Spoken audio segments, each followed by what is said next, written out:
పాపం మొత్తం మూట కట్టుకుని ఎవరెడతారో తెలుసా అండి? పట్టుకొచ్చిన వాడు ఒక్కడే పట్టుకెళ్తాడు, ఉత్తర జన్మల్లో అనుభవిస్తాడు. ఇక్కడేమైంది? చేసుకున్న పుణ్యం ఉంది, అది మాత్రం భార్యకి సగమే వేస్తారు. ఎందుకంటే నువ్వు బతికి ఉండాలంటే, నువ్వు పుణ్యం చేయాలంటే ఆవిడ అన్నం వండి పెట్టింది, ఆవిడ చేసుకోవడం మనిషి పూజ, అందుకని సగం ఆవిడికే అండి శాస్త్రం. అందుకే యోగ్యుడైన వరుణ్ణి చూడండి, యోగ్యుడైన వరుణ్ణి చూడండి అంటే అర్థం ఏమిటో తెలుసా అండి? భగవద్భక్తి కలిగిన కుటుంబంలోంచి వరుణ్ణి తీసుకొస్తారు. ఆయన ఎప్పుడూ ఈశ్వరార్చన నిపుణుడై ఉంటే ఆ సగం ఫలితం వెళ్ళి ఆవిడ ఖాతాలో పడితే ఉత్తర జన్మల్లో ఆవిడ ఎంత గొప్ప స్థితినో పొందుతుంది.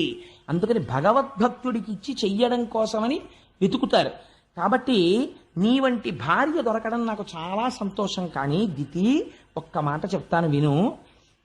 పొంది ఉండడం నా అదృష్టం. ఒకసారి భార్యని పొందిన తర్వాత ఇంటి నిర్వహణ బాధ్యత అంతా భార్య చూసుకుంటుంది. తాను హాయిగా ధర్మకార్యాచరణమునందు పురుషుడు ప్రవర్తిస్తాడు.